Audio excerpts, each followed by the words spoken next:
And now, a tale well calculated to keep you in suspense. You know the feeling? You've run half a block for a bus and the door slams shut in your face. Sure, you know the feeling. Anger, frustration, indignation. All out of proportion to the importance of what's happened. So you're a couple of minutes late for dinner or a business appointment. Nothing irreparable. Now try this one. You're chasing something 2,000 miles away. You're not sure where it started or when it stops. And if the door slams in your face, somebody's going to die. Somebody you love very much. I don't want you to know that feeling. I don't ever want to know it again. Listen now to Act One of Seeds of Disaster, starring Bernard Grant, and written especially for Suspense by David Hill. Pam, listen, can't I talk you into staying the extra week? Oh, I don't think it's a good idea, Les. This way I'll have time to get the house ready. You know, aired out and cleaned up a little. You could have your mother open up the house for us, couldn't you? Well, I'd have to send her the key, and then, well, what about Penny? She'll be ready to come home from camp this weekend. You know, we've been here in Puerto Rico over 2 months now. Yes, you're right. It's just that it's been, well, so much fun having you along on one of these trips. I just hate to see it end. It's been more like a vacation than business. But vacation's over. Yeah? Now, come on and help me finish packing. Help you finish? Are you kidding? You've already used up all the luggage. But I have to make room for all the souvenirs. Oh. I never saw a trunk you couldn't stuff a little fuller. Now, come on. I need your muscles. Help me close it. All right. Well, hey, look who's back. Well, hi there, kitty cat. Oh, I wish I could take you back with me. Look at her, Les. Almost thinks she knows I'm leaving. I guess she senses she's losing her number one meal ticket. I've got a suspicion you leave the door ajar just to let her into the room. Well, you'd better promise me to see that she gets her milk while you're still here anyway. Oh. Darn, I did it. I told you this trunk was too full. I've spilled that whole box full of junk. Hey, come back here with that, you. Oh, Les, catch her. Oh, She's me? got a bracelet in her mouth. All right. Come here. She's Come here, eating you. it. Give me that. Come on. Will you try? Hey.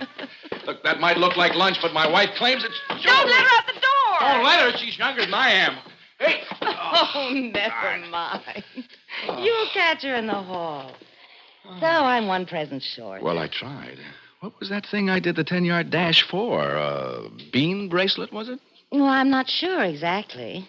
The local artisans make them out of seeds or beans or nuts or something. Whatever they are, they make up into very pretty jewelry. You bought enough of it. There's still a box full here. Well, you know how it is. Everybody's going to want some. There's a set for Penny and the kids next door, and... Oh, darn it, though. Now a set's broken up. We can pick one up on the way to the plane. No, I've been trying all week to get another set or two. I guess the bean season's over or something. So what? It's not a matter of life or death. Funny how the words you toss off in complete innocence can bounce back and churn up in the pit of your stomach. 24 hours after my wife left for home, that life or death line crashed back into my head and tied my insides into a fluttering knot. Oh, I'm sorry, senorita. I didn't know you were cleaning the room. I'll come back in a few minutes when you're finished. No, senor. It is done. I was about to leave. Did the senora have a safe trip? Matter of fact, I just picked up a wire from her at the desk. She said the flight was great. Bueno, I'm glad. Thank you. By the way, I'll be away for most of the day, and, look, if I leave you some money, will you see that the little cat the senora became so fond of gets her milk? Oh. My wife will have a fit if I tell her I forgot. Oh, I am so sorry, senor. I recall now the senora did display a fondness for the little animal. Oh, I'm glad it happened after she left. You're glad what happened? The little cat. She's muerte. Dead. What? I found her in the hallway only this morning. But how did that happen? Oh, one cannot tell for sure, senor. There were no marks. Perhaps she found something to eat that was poison. All right. What do you think in a case like that? What do you do? I'll tell you. You think the worst. You remember a little gray cat with a bracelet of pretty seeds in her mouth. Then you think of your kid a couple of thousand miles away, all flushed and excited over a present of those same pretty beads. And in the same thought, you remember how she puts things in her mouth, too. Pencil erasers, dolls, little rings, and bracelets. You rationalize a little then. You tell yourself you're jumping to conclusions. 1,000 other things might have killed that cat. But you remember about telephones, too.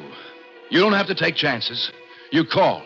It takes maybe a couple of minutes for your call to go through, but it seems like an hour, even though your watch says no. Time's up, call's placed. You wait for somebody to pick up a phone 2,000 miles away.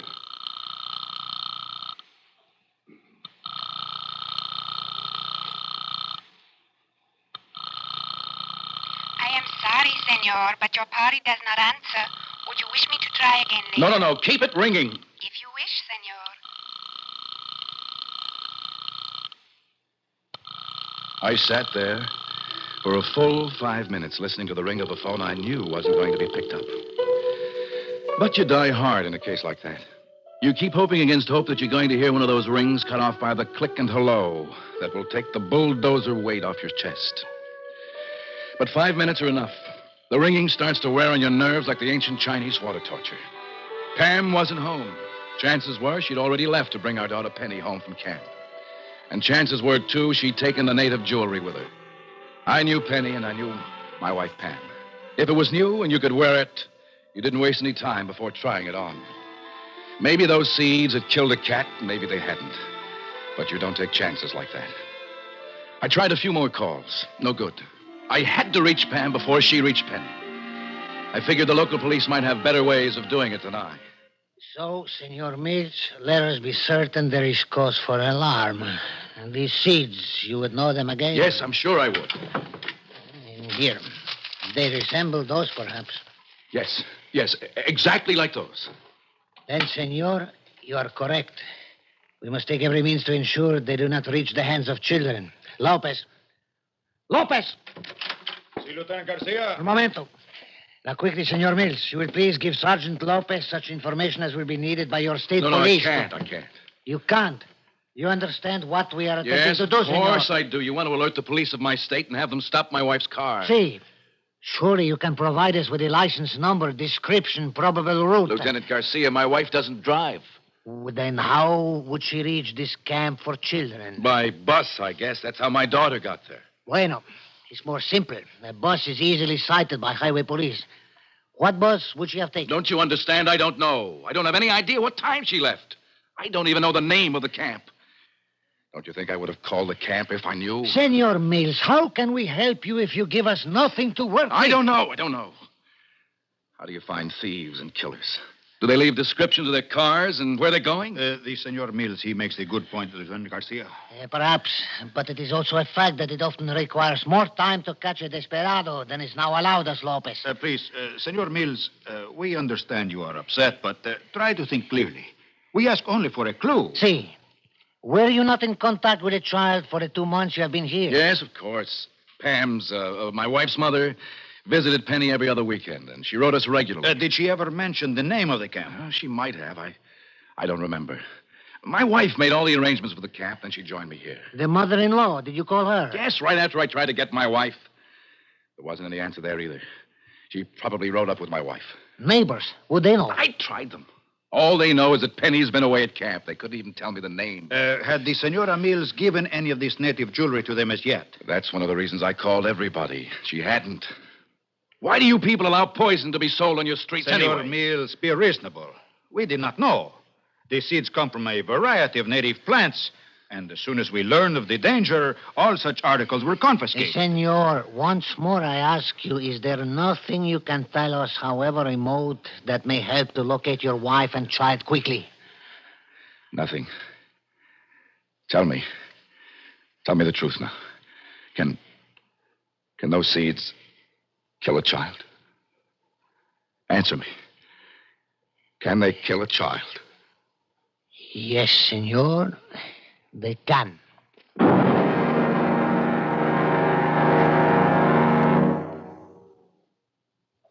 In a moment, we'll return for the second act of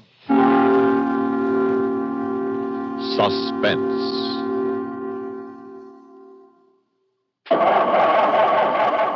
For cars left out at night or in unheated garages, Don't ask for trouble. Ask for DuPont Xerox antifreeze. Wintertime is trouble time for many of us who leave our cars out at night or in unheated garages. So don't ask for trouble. Ask for DuPont Xerox antifreeze. Xerox outlasts winter. It protects your car against sudden drops in temperature all winter long. It won't boil away, even during a warm spell.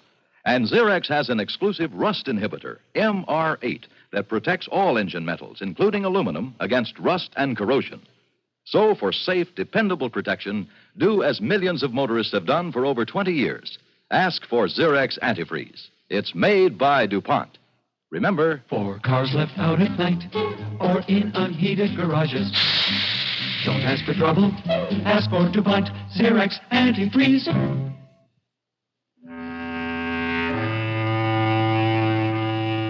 I was asking for help, but I wasn't given much. Garcia and Lopez kept asking questions. They were trying, so was I, but we weren't getting very far. The same picture kept running through my mind. It was Penny. She was sitting in a bus somewhere.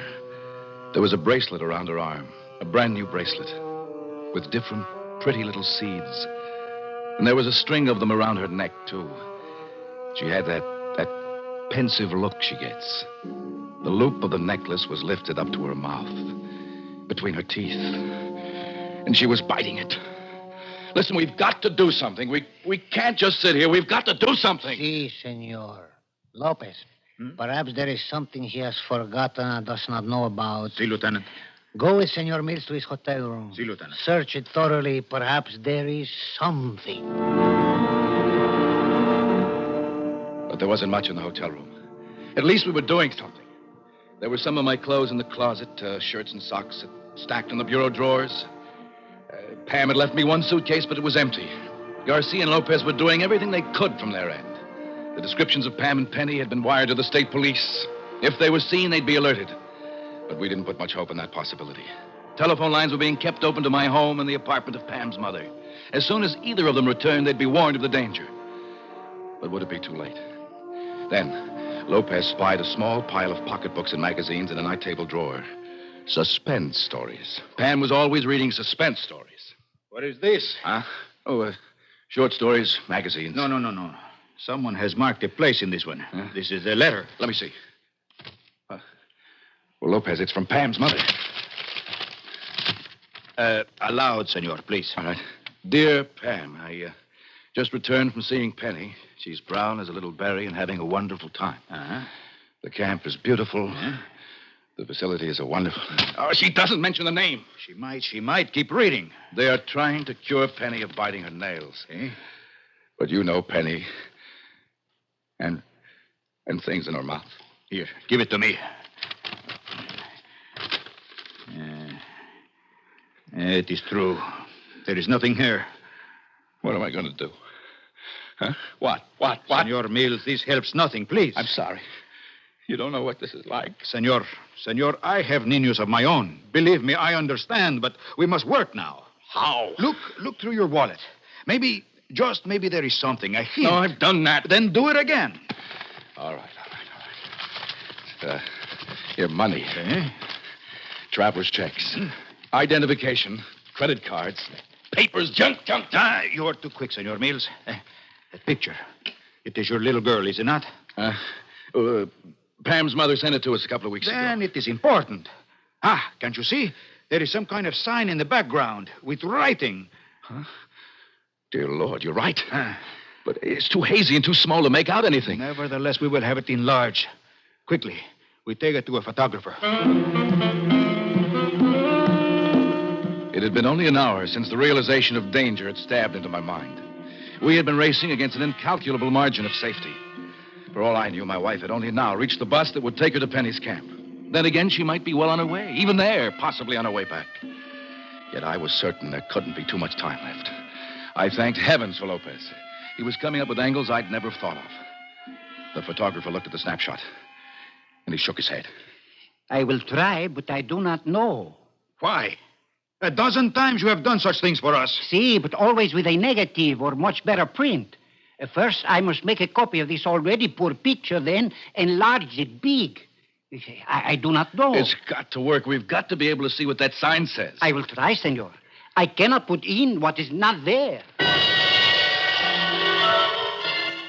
The photographer worked fast. He made a copy negative, developed it, and printed it still wet.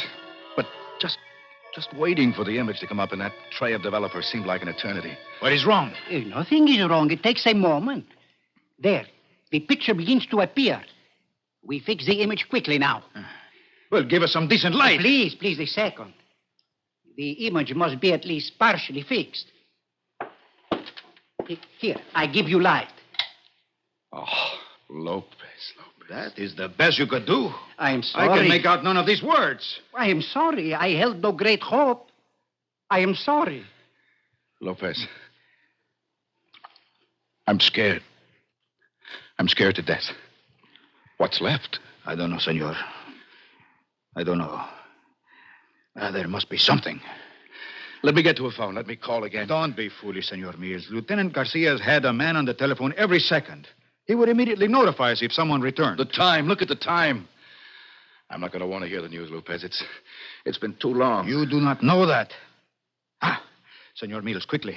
The senora would have paid the fee of this child's camp by means of a check, eh? Huh? Why? Yes, of course she would. You're right. It's in the hotel room. Come on. 5 minutes. That's all it took us to get back to the hotel. But there was plenty of time to wonder. I had asked Pam to leave me our checkbook, sure, but the payment to Penny's camp had been made out more than 2 months before. Was it still the same pad of checks?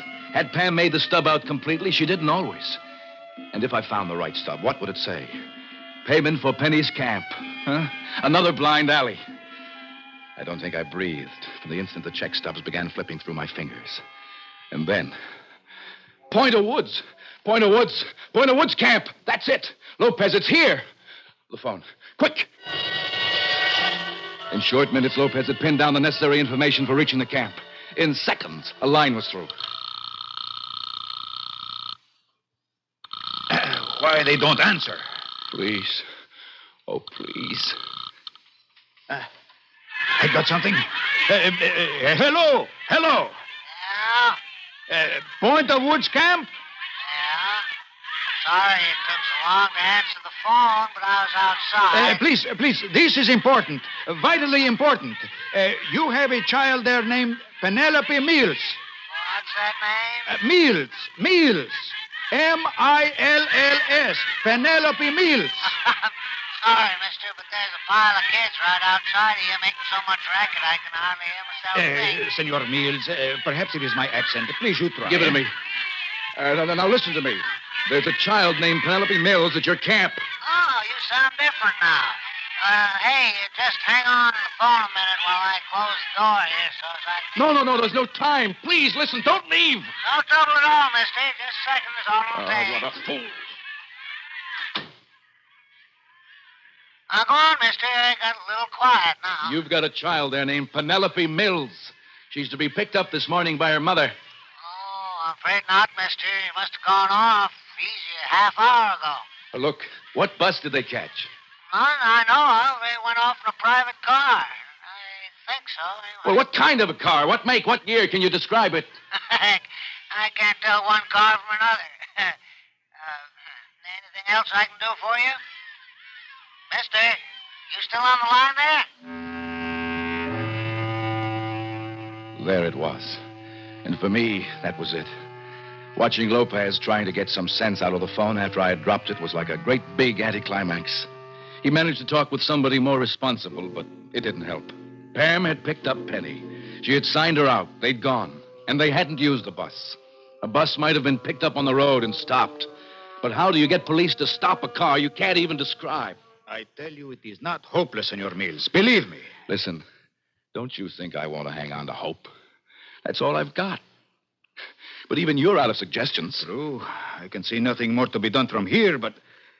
Well, we know comparatively little about the toxicity of the seeds. We know they'll kill. But we do not know how quickly or in what amount. Your wife and child, they are on their way home. We know now that it is only about an hour's drive. Now, when they arrive, there can well be time to rush this child to the hospital. But it's been more than an hour. Why doesn't somebody get there and answer the phone? Many reasons. Perhaps the traffic was heavy. Lieutenant Garcia, is there any news? Lopez, how long have you two been in here in Senor Mills' hotel room? Oh, about a half hour, perhaps. What is wrong? Such fools they are. Senor Mills, 2 times your wife has attempted to reach you by telephone while you were away. Did she leave a message? She left a number. I have taken the liberty of having the call placed. Why did no one give us this information? It seems if one does not pick up messages at the desk here, no one worries whether or not they are delivered. Have you got the number she left? Si, senor. It is plain she did not call from either her home or that of her mother. The number is unfamiliar. Perhaps it means something to you, senor. No. No, it's not even our town. Oh, dear God, maybe it happened. Maybe it happened on the way. Senor, perhaps it would be best if I spoke. No. Give me the phone. Hello? Les? Penny. Pam. How is Penny? Well, fine. I'm sure she's fine. Why shouldn't she be? She was wonderful when I last saw her a few hours ago. Pam, isn't she with you? Didn't you pick her up from camp? Yes, but I got a ride with the Gellers. You remember those friends? Can't you get to a simple fact? Where's Penny now? Les, will you give me a chance? The Gellers drove me to the camp and then back to their summer place for the weekend. All right, yes. Penny's been out on the lake all morning. Now, for Pete's sake, will you tell me what you think might be wrong with Penny? You've got me ready to scream. Pam, listen to me now. Do what I say. Yes? Get Penny right away. Take her to the nearest hospital. And be sure to take those native seed things with you for them to analyze. Les, those seeds are packed in the trunk. What did you say? Well, if for some reason it's those seeds you're worried about, they're locked in the trunk. You forgot to give me the key. I haven't been able to get her clothes out. Oh, thank God. Now, how does that make it all right? Oh. Les, answer me. What's the matter with you? Everything's all right, Pam. Everything's all right now. You know you just almost scared me to death. I know, dear, I know. But believe me, it could have been worse.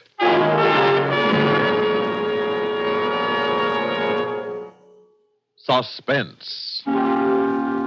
You've been listening to Seeds of Disaster, starring Bernard Grant, and written especially for Suspense by David Hill. In a moment, a word about next week's story of Suspense. What does a certain comedian think started him on the road to success? How does a front-page Washington newsmaker regard his early days in the political arena? What do some of the nation's best-known personalities feel about those who shaped their careers? On the CBS Radio Network weekday feature, Personal Story, you hear the answers in the words of the people themselves. Personal Story, hear it each Monday through Friday at this address. Suspense is produced and directed by Bruno Zerato Jr., music supervision by Ethel Huber. Heard in tonight's story were Connie Lemke as Pam, Ralph Camargo as Lopez, Bob Dryden as Garcia, Deli Sonnenberg as the maid, Guy Repp as the photographer, and Barbara Cassar as the operator.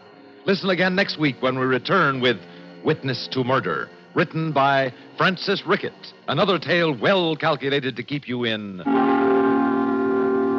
suspense. World action or neighborhood, expanded CBS News covers them all on the CBS Radio Network.